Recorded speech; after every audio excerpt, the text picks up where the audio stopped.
For 9 years, Sally Struthers watched Rob Reiner become someone completely different when the cameras stopped rolling.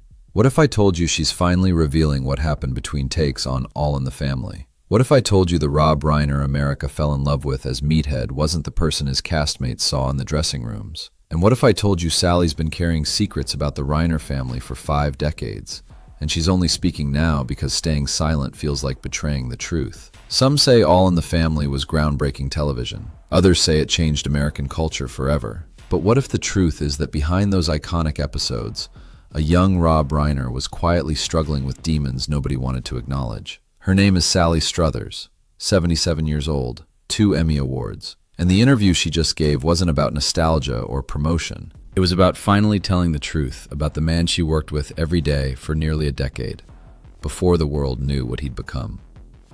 Because the behind-the-scenes footage exists, the cast interviews are archived, and today you'll hear what Sally Struthers saw when Rob Reiner thought nobody was watching. This isn't a hit piece. This isn't tabloid gossip. This is what happens when someone who loved Rob Reiner as a friend and colleague decides that honoring his memory means telling the whole story, not just the comfortable parts. February 2026, 2 months after Rob's death. Sally Struthers sits down with People magazine for what was supposed to be a light remembrance piece. Career highlights, favorite memories from the set, standard celebrity tribute. And then the interviewer asks, "What do you wish people knew about Rob that they didn't see on camera?" Sally's face changed. According to the journalist present, she went quiet for almost 30 seconds. Then she said something that stopped the interview cold. "I wish people knew how hard he fought to be the person you saw on screen, because the Rob Reiner who showed up to work every day was battling something the rest of us couldn't see, and we didn't help him. We just benefited from his performance." What followed was 90 minutes of Sally revealing details about Rob Reiner's life during the All in the Family years that have never been public. Stories about his struggles with his father's expectations, his deteriorating first marriage, his desperate need to prove he was more than Carl Reiner's son, and most painfully, his relationship with his own children, which was already fracturing long before anyone realized how bad it would get. Let's start with what the public knows about All in the Family, because understanding the show is essential to understanding what Sally witnessed. All in the Family premiered in January 1971, created by Norman Lear, revolutionary sitcom that tackled racism, sexism, homophobia, and politics at a time when television avoided controversy. The show centered on Archie Bunker, played by Carroll O'Connor, a bigoted working-class conservative, and his liberal son-in-law Mike Stivic, played by Rob Reiner. The nickname Meathead came from Archie's disdain for Mike's progressive politics and intellectual pretensions. Sally Struthers played Gloria Bunker Stivic, Mike's wife and Archie's daughter, caught between her husband and her father, the emotional center of the show. For 9 seasons, 1971 to 1979, the 4 leads created some of the most memorable television in history. The show won 22 Emmy Awards, changed how sitcoms could address social issues, made all 4 actors famous. But according to Sally, the dynamic on set was far more complicated than the warm family the show portrayed. Sally describes Rob when they first met in 1970 during casting. He was 23 years old, fresh out of theater training, desperate to prove himself. Rob walked into that audition carrying the weight of being Carl Reiner's son, Sally recalls. Everyone knew who his father was, and you could see it on Rob's face, this determination to be taken seriously on his own terms. Rob got the part, and for the first 2 seasons, Sally says he was focused, professional, and quietly intense. He'd show up early, know everyone's lines, not just his own. Stay late discussing the scripts with Norman Lear. He was meticulous, almost obsessive about getting everything right. But Sally noticed something else. Rob never relaxed, never seemed to enjoy the success they were having. We'd wrap an episode that killed. Audience laughing, standing ovation, perfect execution. And Carol and I would be celebrating. But Rob would just nod and move on to the next script, like nothing was ever good enough. At first, Sally thought it was professionalism, work ethic, the drive that made him a great actor. Then she realized it was something darker. The Carl Reiner shadow. The thing nobody talks about, Sally says, is how Carl Reiner's presence loomed over every moment of Rob's early career. Carl would visit the set occasionally, supportive father, watching his son succeed. And every time Carl showed up, Rob would change. The minute Carl walked into the studio, Rob would tense up, Sally remembers. He'd become hyper-aware of every choice he was making, every line reading, every movement, like he was being evaluated instead of visited. After Carl would leave, Rob would sometimes redo entire scenes, not because anything was wrong, but because he'd convinced himself his father had noticed some flaw that nobody else saw. I asked him once why he was so hard on himself, Sally says, and he told me, "My father created comedy legends. I'm just an actor in a sitcom.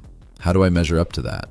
Sally tried to reassure him, told him All in the Family was groundbreaking, that his performance was brilliant, that he didn't need to compete with his father's legacy. Rob's response, "You don't understand. I'll always be Carl Reiner's son first. Everything else is just hoping people forget that for a few minutes." That conversation happened in 1973.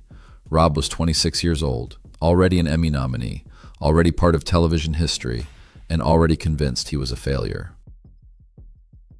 The first marriage collapse.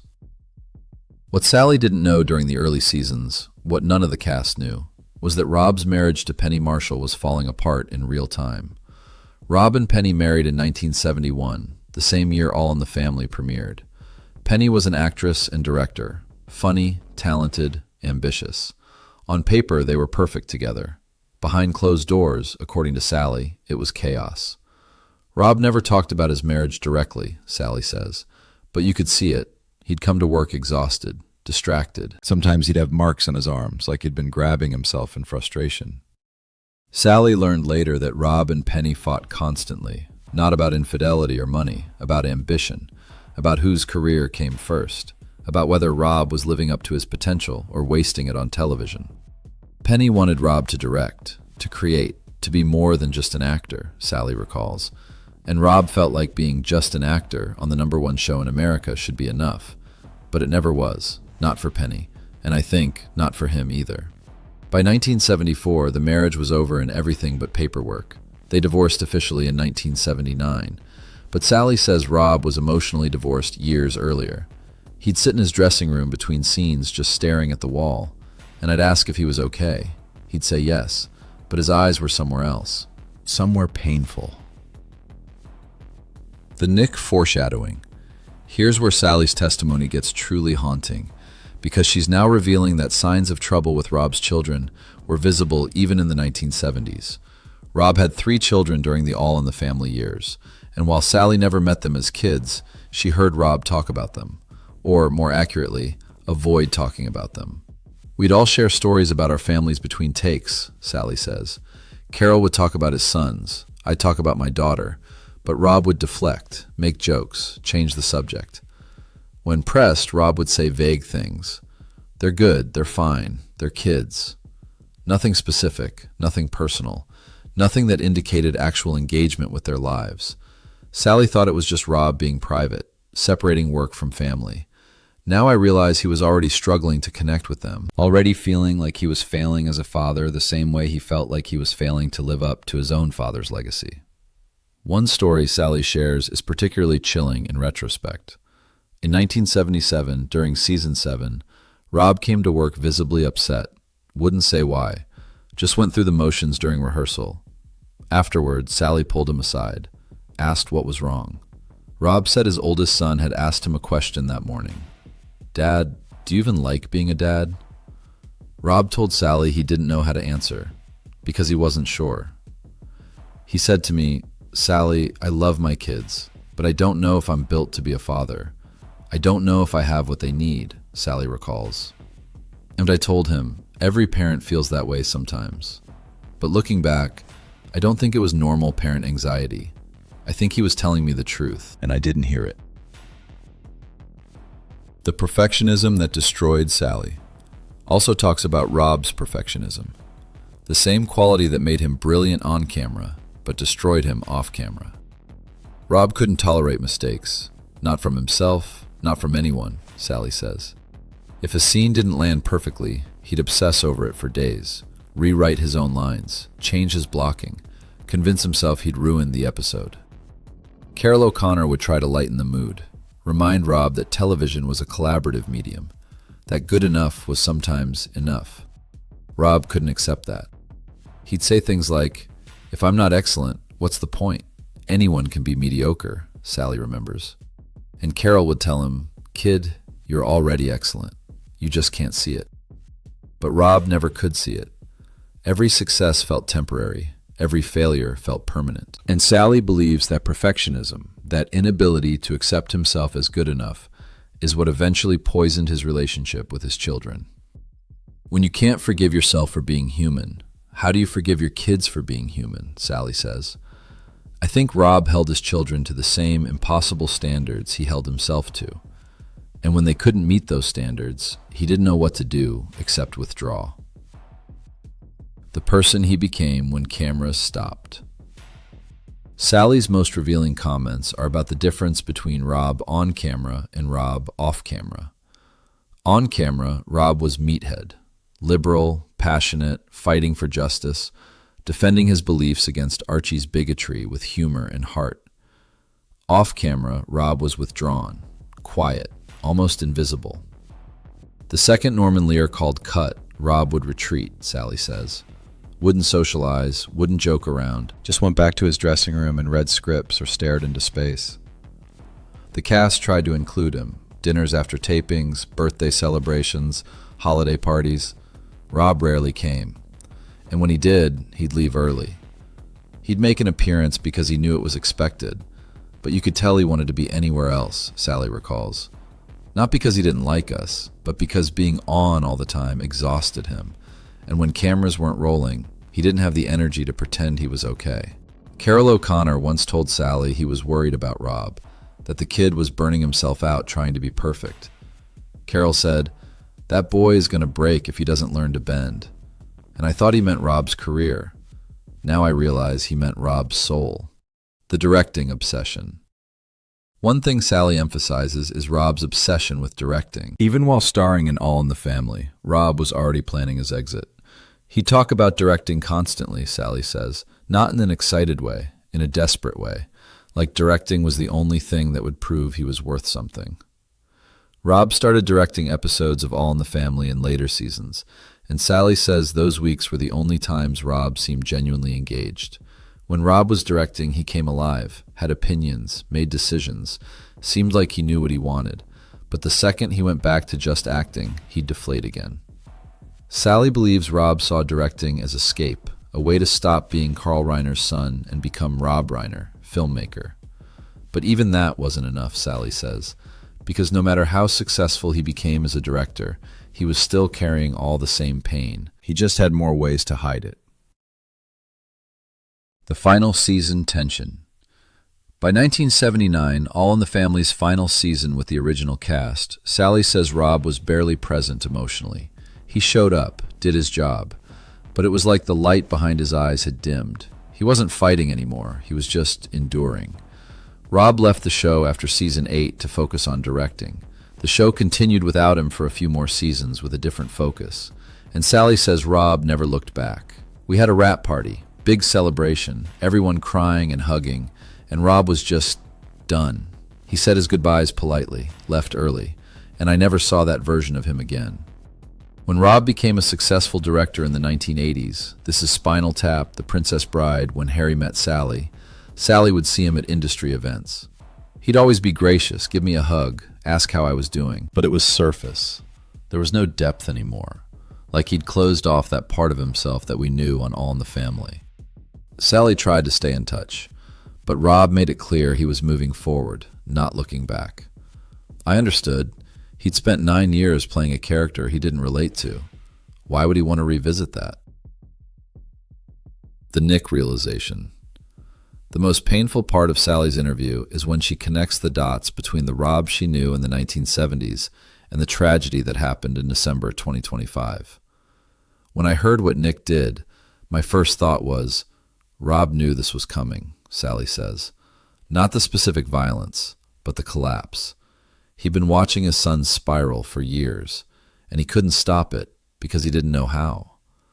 Sally believes Rob's inability to help Nick came from the same place as all his other struggles: the perfectionism, the fear of failure, the crushing weight of expectations. Rob couldn't save Nick because he'd never learned how to save himself, Sally says, and you can't teach someone how to heal when you're still bleeding. She talks about calling Rob in 2024 after hearing through mutual friends that Nick was struggling again. I told Rob, "You need to protect yourself. You can't fix this alone." And he said, "Sally, I have to try. If I don't, what kind of father am I?" And I said, "A live one." Rob didn't take her advice, kept trying, kept believing love would be enough. And it wasn't, Sally says quietly. Love wasn't enough. It never is when the other person is drowning and you're drowning too. What Sally regrets. Sally is explicit about her own regrets, the ways she failed Rob during their 9 years together. "I saw him struggling, we all did, and we just accepted it. Thought that's how artists were. Tortured, complicated. We normalized his pain instead of asking if he needed help." She talks about moments when she could have pushed harder, asked more direct questions, insisted Rob talk to someone. But I was young, in my 20s. I didn't understand mental health, didn't have language for what I was seeing, so I just let him suffer in silence. Now, looking back with 50 years of perspective, Sally sees the warning signs clearly. Rob was depressed, anxious, struggling with his identity and self-worth, and instead of helping him, we all just celebrated his work and ignored his pain. She believes the entertainment industry failed Rob, not maliciously, but through negligence. We worship talent and ignore humanity. We let people destroy themselves as long as they keep producing, and Rob produced brilliantly, so we let him burn. The person Rob could have been. Sally ends the interview with a thought that's been haunting her since Rob's death. "I keep thinking about who Rob could have been if someone had intervened in 1973. If someone had said, 'You need help, you need therapy, you need to stop trying to be perfect and just be human.'" She believes Rob had the capacity for deep connection, for joy, for peace. I saw glimpses of it, moments when he'd let his guard down and just be silly, laugh at something stupid, play around on set. Those moments were rare, but they were real. And Sally believes that if Rob had learned to access those moments more often, if he'd learned to accept himself as imperfect, he might have been able to connect with his children differently. Maybe Nick would have felt seen. Maybe Rob wouldn't have put so much pressure on him to be something he wasn't. Maybe love would have been enough, because it wasn't carrying the weight of impossible expectations. But that's not what happened, and Sally has made peace with not knowing what could have been. I can't change the past. I can only tell the truth about it. And the truth is that Rob Reiner was struggling long before any of us realized how bad it was. And we all missed it because we were looking at his success instead of his suffering.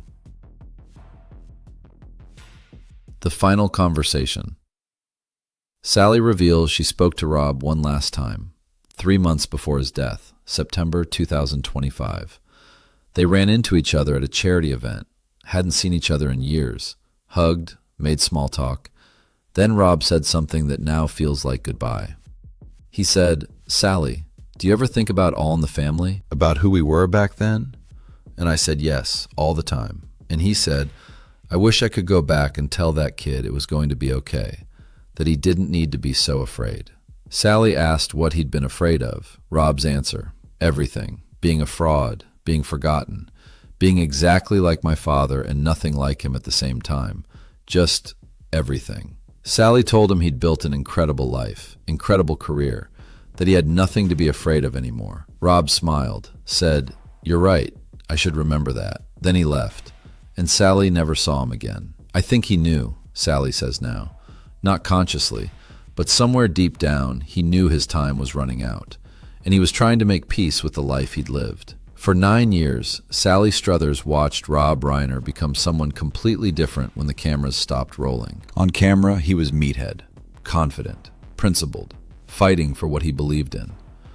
Off camera, he was a man struggling with expectations he could never meet, perfectionism he could never satisfy, pain he could never escape.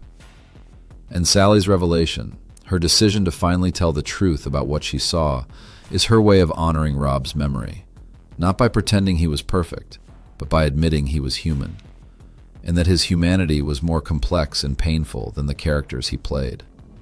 The interview publishes in March 2026, and Sally's already prepared for backlash. People who'll say she's exploiting Rob's death, others who'll say she should have spoken sooner. But Sally's clear about why she's speaking now. Rob spent his life performing, playing roles, meeting expectations, and I think he deserves to be remembered as a whole person, not just the director who made great films, not just the son who carried his father's legacy, but as someone who struggled and tried and sometimes failed, because that's the truth, and the truth is the only thing I have left to give him. If this story made you see Rob Reiner differently, like this video. Comment below, did Sally do the right thing by speaking out? Share this so others understand that even successful people can be suffering in silence. And subscribe for more stories that go beyond the highlight reel. Stories about the real people behind the performances. Stories that prove success and happiness aren't the same thing. Because Rob Reiner spent 9 years on All in the Family teaching America about politics, prejudice, and progress. But the lessons he couldn't teach, about accepting yourself, asking for help, and learning to forgive your own imperfections, are the ones that might have saved his life. And Sally Struthers is making sure those lessons aren't lost, even if they came too late for the man who needed them most.